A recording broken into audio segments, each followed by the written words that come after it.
Today, we're joined by one of the most respected data experts in the industry, Chris Bentson. If you want a clear, unfiltered read on where the specialty is heading in 2026, this is the conversation for you. Stay with me. Our Golden Age of Orthodontics podcast sponsors make it possible for us to bring you new episodes. Cale Owen is revolutionizing orthodontics by turning the chaos of conventional braces into custom control. Their custom digital solution helps you achieve consistent results while saving on average over 7 appointments per patient. It's custom done right, so you can focus on delivering amazing smiles. Find out how Cale Owen can modernize your practice. Book a demo today and get $250 off when you mention People in Practice to your representative. Created by an orthodontist, Grin is redefining remote monitoring with a cost-effective solution that boosts practice efficiency while delivering personalized care for each patient.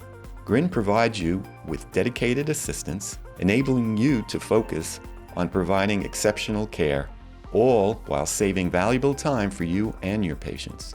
New customers can save up to 35% on their starter package. Transform your practice. Better care begins with Grin. To find out more about our podcast sponsors, visit pplpractice.com/partners. The future of orthodontics is evolving and changing every day. But although the way to achieve practice growth has changed, there's never been a better time to be an orthodontist. Let's get into the minds of industry leaders, forward-thinking orthodontists, and technology insiders to learn how they see the future of the orthodontic specialty. How will digital orthodontics, artificial intelligence, clear aligner therapy, remote monitoring, in-house printing, and other innovations change the way you practice?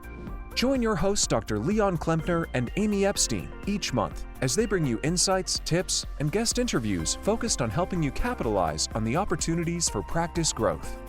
And now, welcome to the Golden Age of Orthodontics with the co-founders of People in Practice, Dr. Leon Klempner and Amy Epstein. Welcome to the Golden Age of Orthodontics.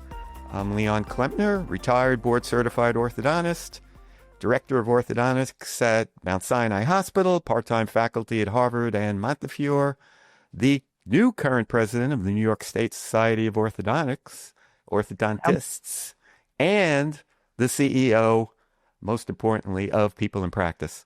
I practiced for about 40 years on Long Island before co-founding People in Practice with my daughter and my partner and my podcast co-host. Welcome, Amy Epstein. Thank you. I heard you were retired like 15 years ago. Is that a thing? I am retired. I'm doing the things I love to do. That's the difference. But you know what? I loved it when I was practicing orthodontics. So I don't even consider myself ever working. That is the honest truth. Nice. I don't think, not true. Before I went to dental school, I worked for the post office. That was a whole interesting thing. And then I sold shoes across the street. You drove a cab too, right? I drove a cab. I sold shoes. I sold handbags. So yeah, that was work. But once I got to be an orthodontist, I mean, no greater profession in the world. Anyway, welcome. Thank you very much. I'm Amy Epstein. The only other work he does that's actually work is when I leave for a week and leave my small children with him. And then that may be work. That's real work. That's real work. That's real hard stuff. I am glad to be here. I have an MBA in marketing, a background in corporate branding, marketing, public relations, and my dad and I co-founded People in Practice in order to bring that kind of expertise to the industry of orthodontics. You know, it's funny, when I started when I was back in public relations, I was asked, it was some sort of like introducing me or something like that. It was, well, what's your favorite quote? And I thought about it, did some research and whatever. And this still holds true today. My favorite quote is, in God we trust, all others must bring data. It's W. Edwards Deming. We all have instincts. And look, I come from public relations and marketing and branding. In orthodontics, when you come from an orthodontic background, everything is measurable. Have you moved to that tooth? Is the alignment straighter? Is the arch wider? All that stuff is measurable. When you come from marketing and branding background, there's still a lot of data to be combed through, because in there, you can have, like I said earlier, opinions, instincts, gut feelings, but it's in the data that the truth lies. So that's why I like that quote, and it's my favorite. Well, I mean, you're preaching to the choir when you're speaking to orthodontists, right? We live in the data world. The first thing we do when we see a new patient, besides, a physical exam, we take records, right? We take a pan, we take a ceph, we do a digital scan, look at the smile arc, look at the facial appearance. I mean, all data before we come up with what we call a treatment plan. So you're preaching to the choir here when we talk about data. Well, the thing that's interesting that I think we do well and that we've done well in partnering up with people in practice is bringing the marketing and the branding and the transition communications and all that stuff to orthodontics, which is obviously what you know best.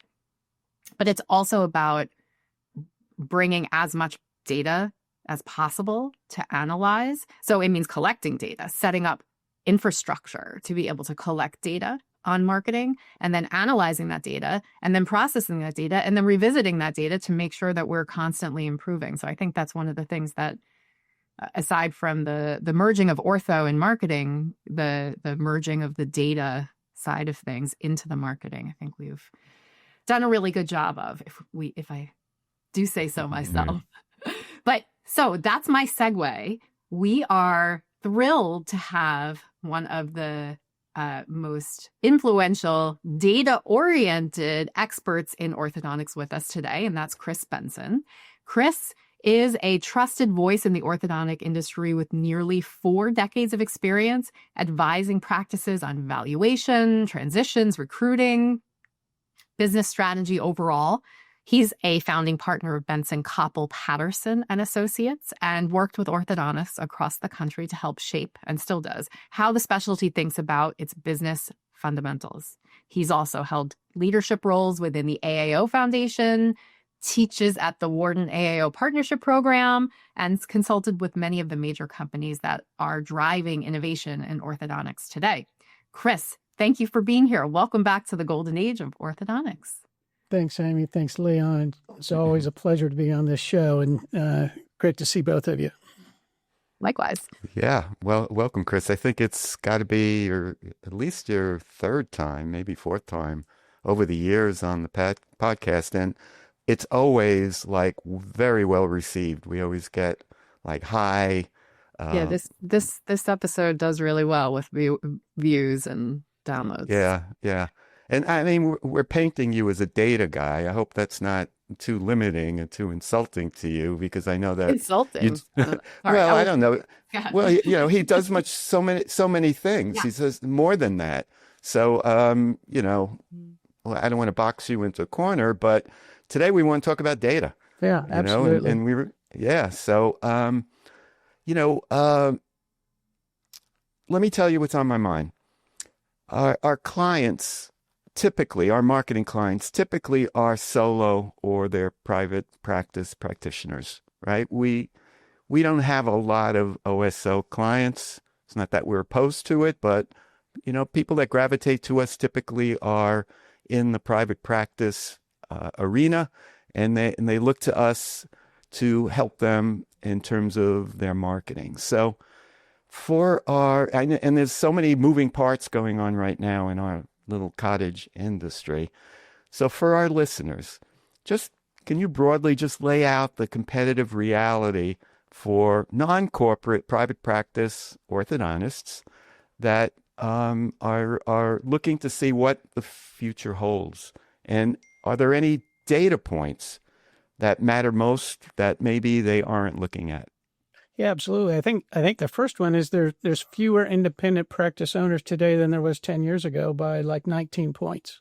So, what drove that is the OSOs, DSOs. Maybe we'll touch on that later. But that ate up, if you will, a lot of the independent or larger group practices. So I think what's true is, at least in our careers, Leon, it's harder to make a buck in ortho today than it was 20 years ago, 15 years ago, maybe even 10 years ago.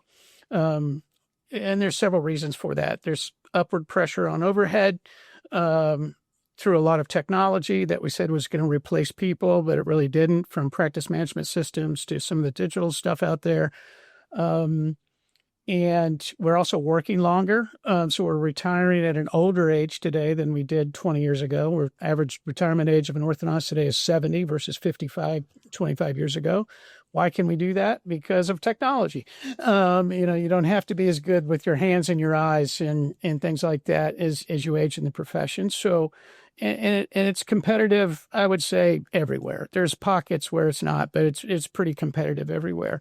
And a lot of GPs doing a lot more ortho today. So it is harder to make a buck. The tough time since, if you look back the last 5 years, we had COVID that upset the apple cart, but we bounced back really well from that. 21 was that upside once in 100-year flood, awesome year for everybody. But since then, it's been negative growth in production, collections, and patient starts in 22, 23, and 24 until this year. And I can report as of Monday, at the end of November data that I get a chance to take a look at from some of the aggregators, Gauge and OrthoFi particularly. We're up 3.5% so far year to date in production. We're up similarly in collections and up almost 2% in patient starts. We haven't seen that in 3 years. So, I've been telling people it's coming, it's going to get better. And I think 26 is going to be on top of that by a couple of points. So it's good to see this year coming in so strong. It's good to have some organic growth. It's, you don't have to create by fee increases right now. And so, I think, I love when Amy says I'm an MBA.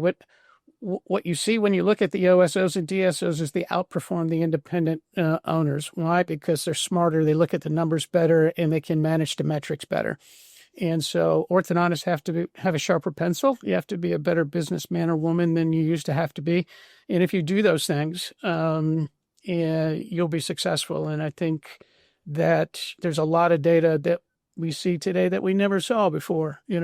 How do I manage how many inbound calls I have and how many of those actually turn into an appointment that's kept? And we're getting more granular about the way we look at our offices, and people who do it really well are succeeding in the marketplace. Mm-hmm. Yeah. So, here's the trap about the 3.5% growth is that not everybody's growing by 3.5%. And so it's like an asymmetric amount of growth. And what we're seeing on the marketing side is that what I would consider the plain vanilla orthodontist, the orthodontist that comes to market as we do braces and we do aligners, things that I used to do in my career that brought patients in, are no longer the ones that are prospering. So the ones that we're seeing that are doing the growth are the ones that have a real clear message that differentiates them from the pack. So, when we hear this 3.5%, I always kind of have a little bit of a reservation about it, because we get a lot of clients coming to us that are not growing that way. Yep, that's an average. There's a lot of orthodontists who do great clinical work but don't listen to the market. And the market evolves just like technology evolves in the way that we treat. But the consumer has evolved a great deal over the last 15 years in orthodontics.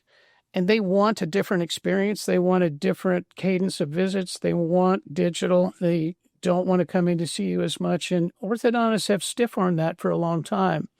Your message, your company, your podcast speaks to this regularly.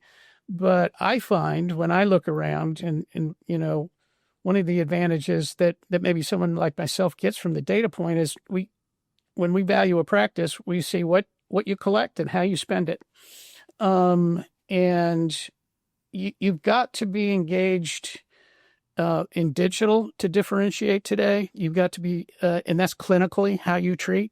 The consumer wants that. You've got to be engaged in digital marketing efforts and not just giving pencils and book bags and raffles. I mean, that stuff kind of still works, but not as much. So I would guess, Leon, in the middle of the road practice, this an independent practice owner is a 50-year-old solo practitioner that practices 4 days a week with a satellite 1 day a week and doing about 1.6 to 1.7 million at 60% overhead. That practice a lot of times isn't growing by 3, 4, 5% where others are. It's not because they don't have scale. It's because I don't think they're listening to the consumer and providing a different experience than they did 10 or 15 years ago. And if you don't do that, you'll be left behind. I spent the better part of 10 years with Align, Lightforce, Dental Monitoring, now KL Owen, trying to really understand the financial journey, not the clinical one, because I know this stuff works, but it has certain advantages, and not everybody uses it today. So from a differentiation point of view, I think those practices are winning more than those that don't engage that way. Yep. And I think the workflow too, that from a technology standpoint, meaning like how you engage with people before they actually make an appointment and come in, that whole journey up until that point, because that's the world we live in before they come into the office. That experience is really important to not only, from a marketing standpoint, of course, build trust and educate people about what you do and why you're different and all that, but also when they start reaching out, because for whatever reason, they saw you, they have reviews, GP, the workflow to getting them to the exam is also part of that technology demand that consumers have shifted toward, where you have to be able to provide more than just calling the practice and waiting on hold in order to make an appointment. You have to be able to ask questions in different ways. You have to be able to engage in requesting appointments in different ways, and you need confirmations and text messaging and all that. So the technology piece extends, I think, to that very specific part of the consumer experience that has shifted significantly, both from consumer product, good company, experiences, and also in other parts of healthcare that are showing examples of how this can be done really well to fit in with your life, remind you about things, and follow up with you, and all of that. So. Yeah, thank God I have kids, because they really are the ones later in life that taught me what's going on in the world. And I'm coming to New York and going to see my son who lives in Milford, Connecticut, with his wife, and they sent us something. You got to download the app to get your tickets to the train. If you're relying on yearbook ads and very traditional marketing and paper. And things like that, you're not experiencing the growth that you can experience, and you won't. You'll be left behind. And so you've got to listen to what the consumer wants, how they find out about you. You guys know the data that I don't. I mean, they know so much more about you before there is a conversation. Largely, they've made up their mind based on what they found out about you before they talk to you. So not only does that conversation have to be stellar, but the ways that you communicate with the market have to be stellar as well before. And, that's an art. It's a skill. And that's one thing that these large groups, OSOs and DSOs, understand better many times than the independent doctors. So you got to engage with consultants and groups like yours to learn that. And then not just listen to it, but implement what you ask them to do. That's sometimes a jump. You hear what Chris said there? Chris said that you should engage a company like People in Practice. Mark that down. Yeah, it works. I will tell you, just overall on consultants, and I've been amazed about this. And this is data that's been true for 30 years. The JCO does a biannual practice, survey that comes out in 4 parts every 2 years. And it always asks the question, do you engage with a consultant? And it used to be just practice management consultants, and now there's so many more, yourselves in, marketing, some other things. Only 20% consistently over the last 40 years that study has been coming out ever engage. And when I value those practices from our shop, those practices always, without exception, outperform in every operational and financial metric. And so I asked myself, why wouldn't I?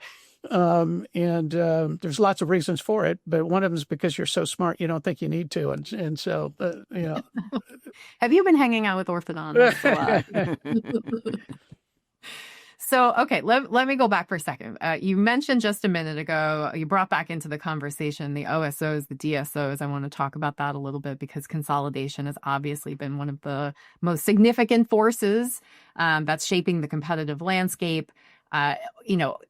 over the last maybe 10 years, it's been really picking up speed. But for right now, where we are right now, are we seeing a shift? Is that rate slowing down? Is there an inflection point that we're at? Like, where do you see us in that curve of consolidation?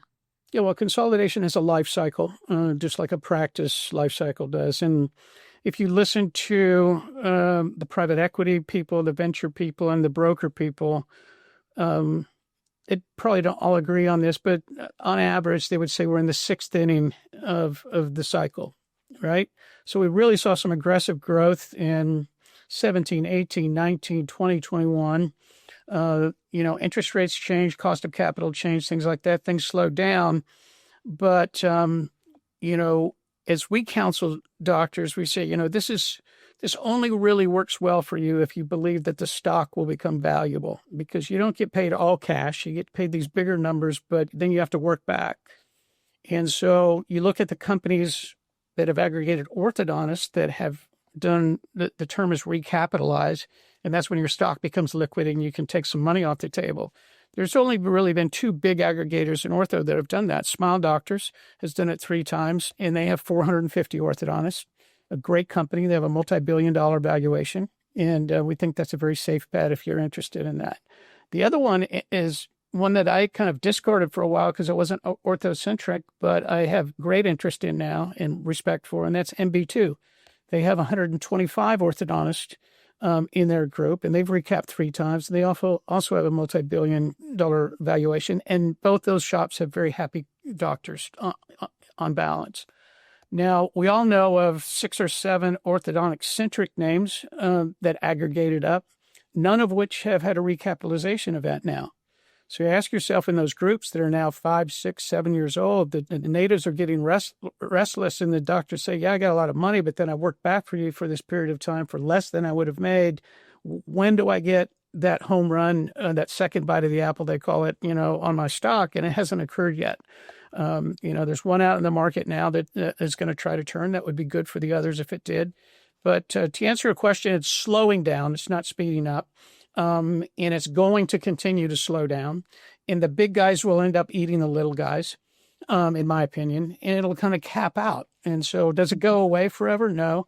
And I don't see these groups as morally good or morally bad. They're just an option that exists today that didn't exist 10 years ago. Mm-hmm. And, they're serving a certain subset of orthodontics very well. And that is the very young orthodontists are going to work for them right out of school because they have debt and they'll pay you more. And some of the bigger practices have used them as an exit ramp because a young orthodontist couldn't afford to buy them. And so it's served a purpose, but it's not going to take over the specialty. If your kid wants to be an orthodontist, that's a good idea. They can be an independent orthodontist forever, as far as I can see. But it's going to probably cap out at 30%. It's in the low 20s right now, and it's going to slow down. And then I think there'll be a consolidation of the consolidators. We've said that for a long time, but that's typically, if you look at medicine, if you look at pharma, if you look at vet, if you look at some of the other spaces, it's there. So the big bad wolf isn't so big and bad anymore. There are a couple of things come to mind for me, and one of them is what's going on right now with residents that are coming out of school, and the new federal student loan guidelines that exist now that limit the amount that the federal government is willing to give you, which now leaves them to, get private loans at much higher rates.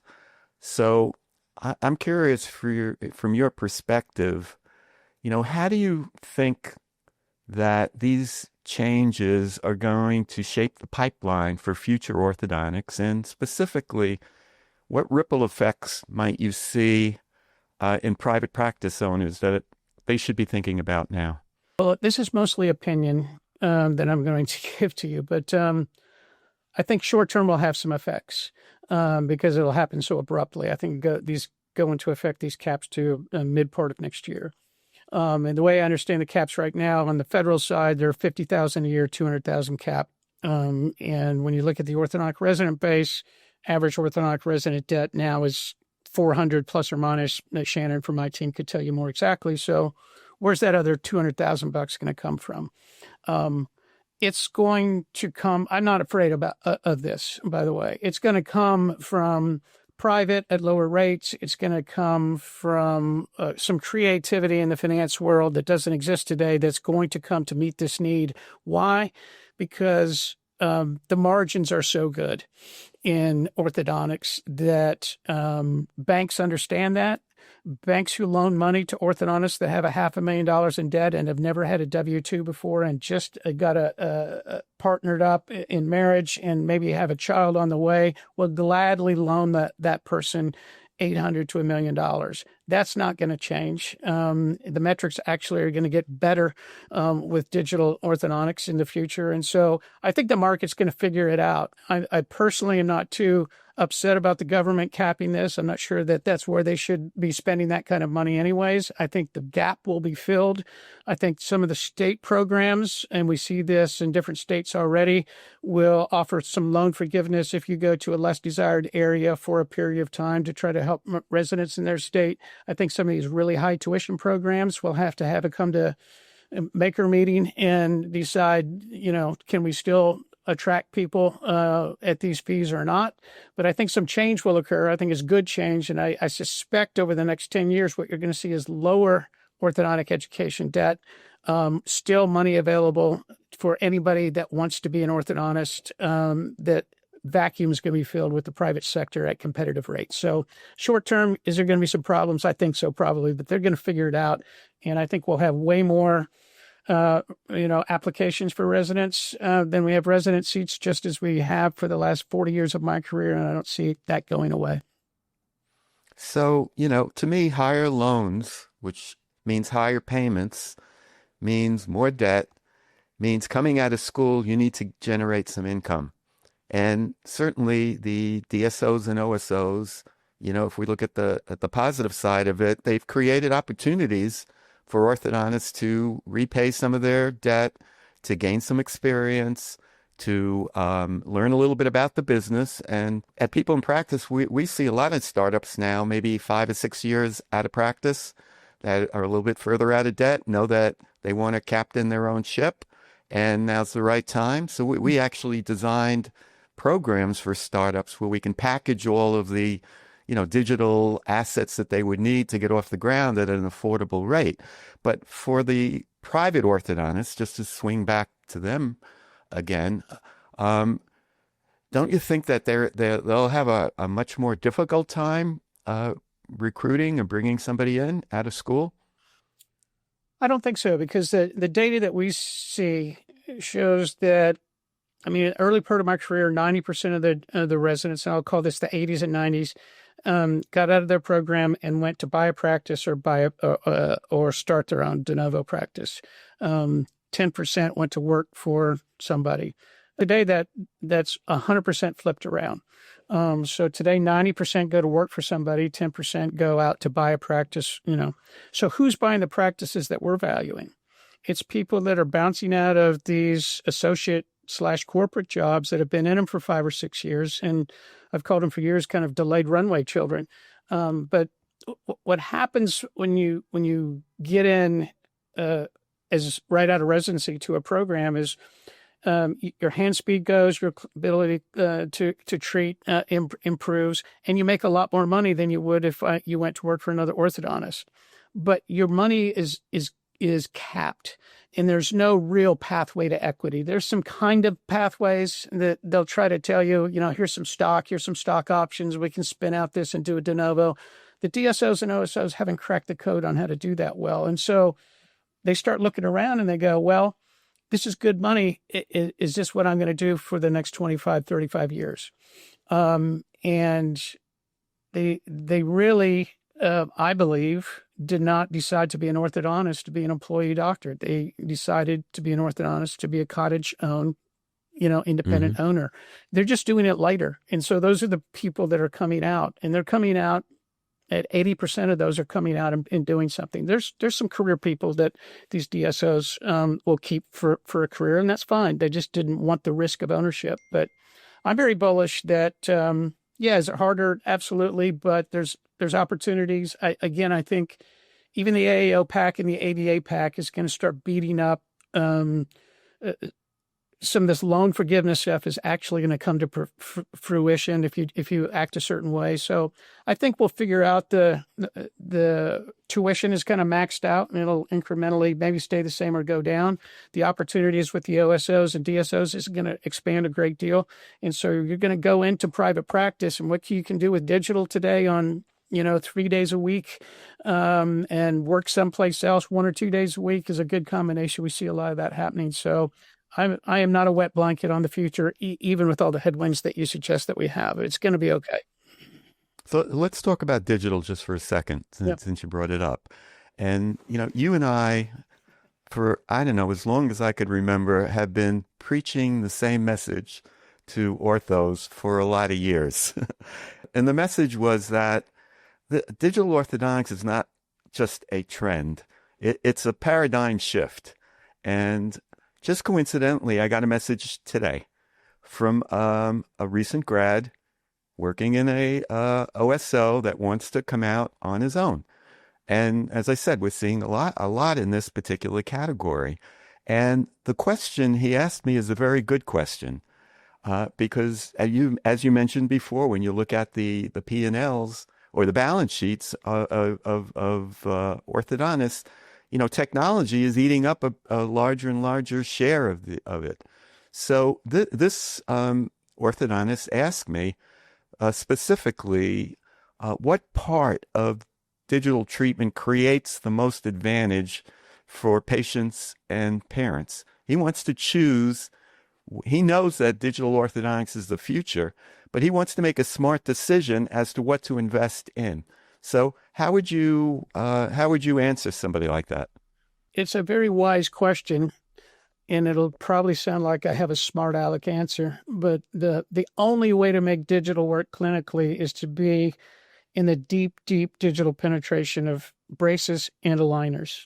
That's the only way it works, or be in deep penetration of one at 60 to 70% of your starts. And so I would not suggest to that doctor that they just choose aligners or just choose digital braces or just choose a monitoring company. I would say, listen, the biggest investment orthodontists ever make and have for the last 40 years is in people. And the only way that you can justify and affordably have the right number of people, if you choose to go digital, is to fully express what digital can do for your practice. And what digital does for a practice is 4 or 5 things. We know that the data is very clear that whether you're aligners or digital braces, you'll have fewer appointments. That's a fact.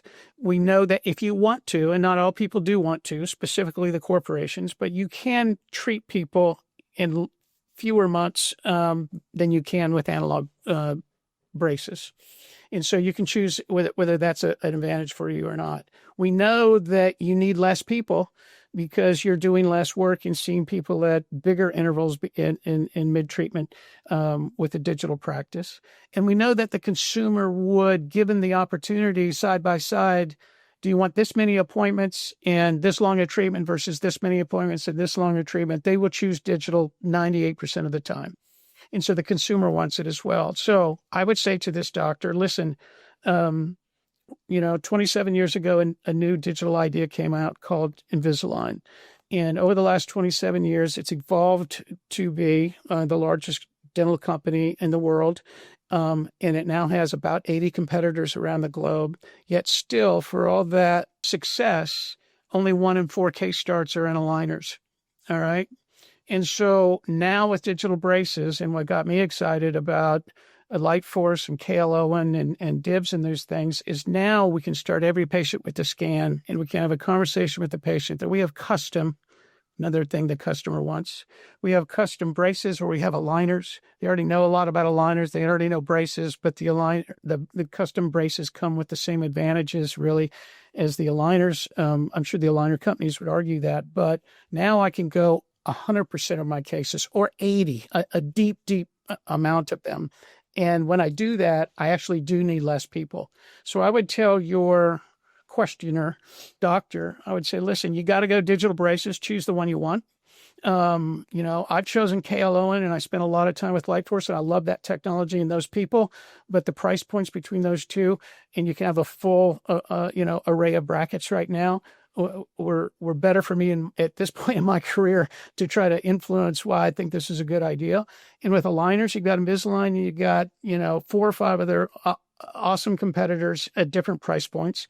And so I would say, pick the ones that work for your price point in your marketplace, and you can affordably be 60 to 70% of your starts are digital. You can have fewer people. You can keep your overhead at or even below where it's been historically with analog. And this is a huge differentiator for you today, when it won't be tomorrow when everybody's digital. So that's what I would tell them. And I've seen startups do that. And I think Jill Allen and some others would probably, that work with a lot of startups, would concur with that. Yeah. Recent grads are all in on this. Yeah, There's they want no to do convincing there. They want to do it, and they're getting it now in their programs. So they're coming out and they understand this. It's the more established practices that have a hard time with this. They're the most difficult to change. Yeah. Yeah, but I'd be interested in your perspective on this, but here's my takeaway on that, is that what's misunderstood is that, and I'll use industry speak and say, you do need to go all in, meaning that, you can't dip your foot into it and try it and just use it for, let's say remote monitoring, for example, just use it for, my kids that are away at college and expect to see anything. But there is a learning curve here, and and you don't get the result immediately. In fact, there's an argument that you would take a hit at the beginning, but if you stick through it, you will you'll reap the benefits. But a lot of practitioners, in my experience, they'll see the learning curve, they're not seeing the return on investment, and then they opt out. And that doesn't work. So typical. I spent the last 10 years. I spent 6 years with Align, 4 years with Lightforce, now, KLO, and really understanding the financial journey. And it's not maybe you'll make a little bit less money. It's you will make less money in the first 18 months, somewhere in there, depending on what mix of products you have, if you don't grow. Okay. If you're growing at 10%, growth takes care of a lot of sins, right? And you can kind of do it. But if you're an established orthodontist and you agree on the math and you say to your team, look what I bought you, I hear this is great. And the team has to do all new things and learn new skills. And they come back to me as the orthodontist and say, I don't like learning these new things. It doesn't work as good as what we used to do. Then the whole thing falls. So it takes strong leadership from the orthodontist to be totally committed to the idea. It takes going in very deep, which is scary because I still act like an analog practice. I need this many staff people. I don't get any reduction because I still got to debond those cases, and that's 18 to 24 months out, right? And so for a period of time during that change is where the stress is. And so, what we're trying to do with the digital companies I've been working for is prepare the doctor that this is how this is going to go, so it's not a surprise. But what happens is exactly what you said. I get 6 months into it. I've not gone all in, but I've gone pretty far in. I'm getting all these lab bills all of a sudden, and my income's not going up if I'm not growing the last 3 years. And I look at myself and I talk to my team, and they go, we liked it the other way. And I called my rep up and said, I just can't do this anymore. So it works better for younger doctors. And when I see who's embracing digital the hardest, it's 35 to 45-year-old orthodontists. And so it may be longer road than I take to really tread out us old guys. But we're hard. It's hard for us to change. And it takes mostly great doctor leadership of the doctor saying, I know it's going to happen. It's going to be okay. For 18 months, we're going to do this, and then it'll be great. And that's what happens. Wait, are we the old guys now? Yeah, I think so. Surprise. Chris, so while we still have you, I want to kind of tie a couple of things together. This is the Golden Age of Orthodontics podcast. So there are some things that you said today that I just want to bring up and close on, which is that it sounds to me like even with the student loan cap and everything, there's still going to be an investment in orthodontics, right? That's making you feel good. about the future. You mentioned at the top of the show about, veterinary medicine, accounting, law, orthodontics is still outperforming those other professional pathways. Why? Why is that? There's the obvious thing. Nobody dies in orthodontics. You're not on call. Insurance is largely out of your life, is less so than medicine. There's multiple ways to practice now with digital, not digital. You don't have to be digital to do great orthodontics, but there's just so many options now. You can be corporate, you can be not corporate. The biggest reason I think is aspirational. I don't go be a hedge fund manager to change another person's life except my own life. Right.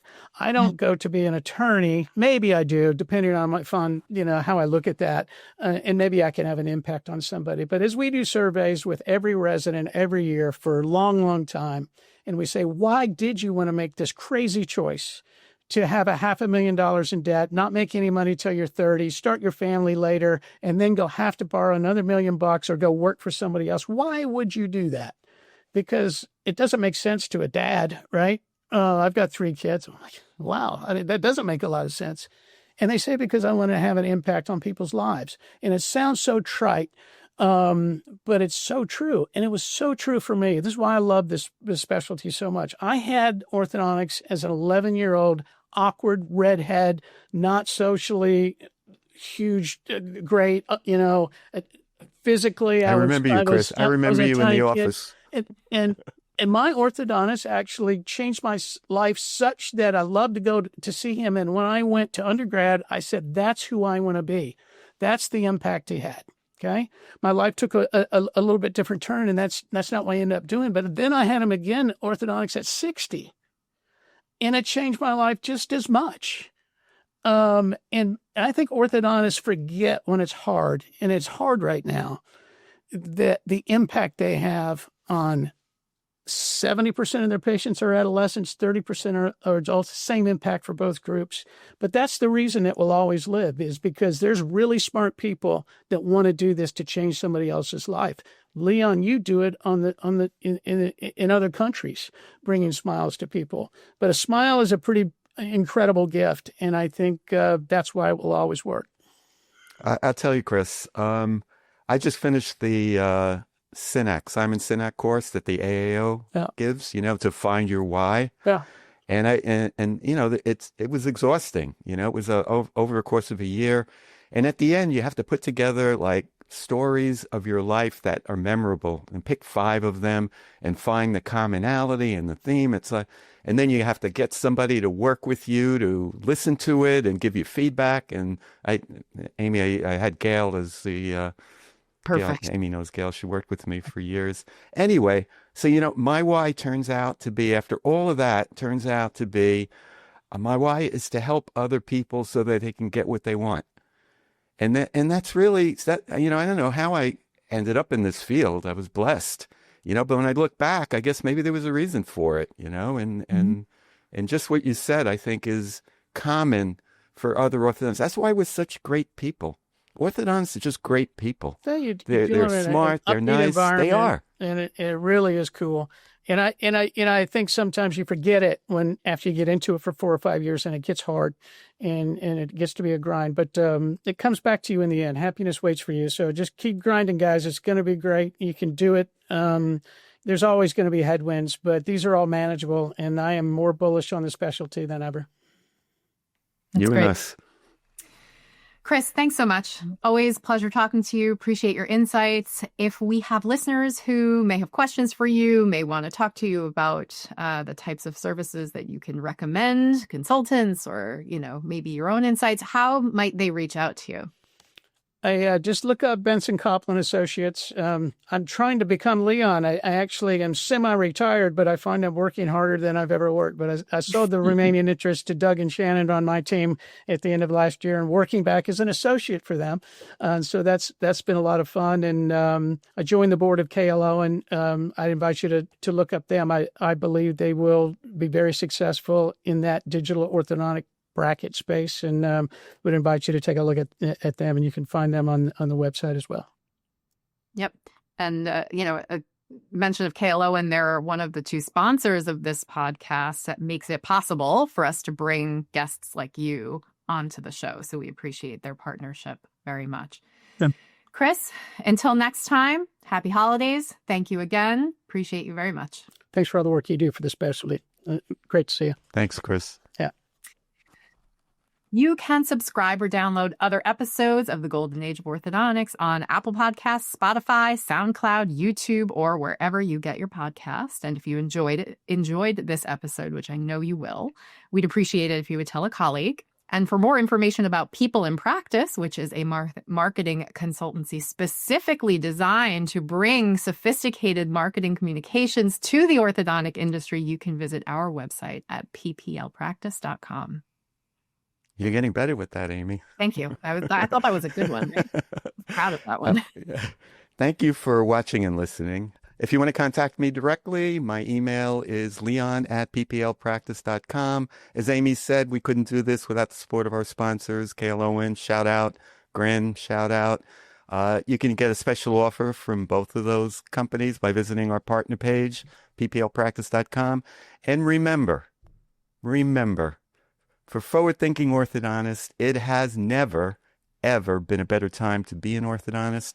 We are in the golden age, so take advantage of it. So, till next time, see ya. Thank you for tuning in to the Golden Age of Orthodontics. Subscribe now on Apple Podcasts, Spotify, or visit our website at thegoldenageoforthodontics.com for direct links to both the audio and video versions of this episode.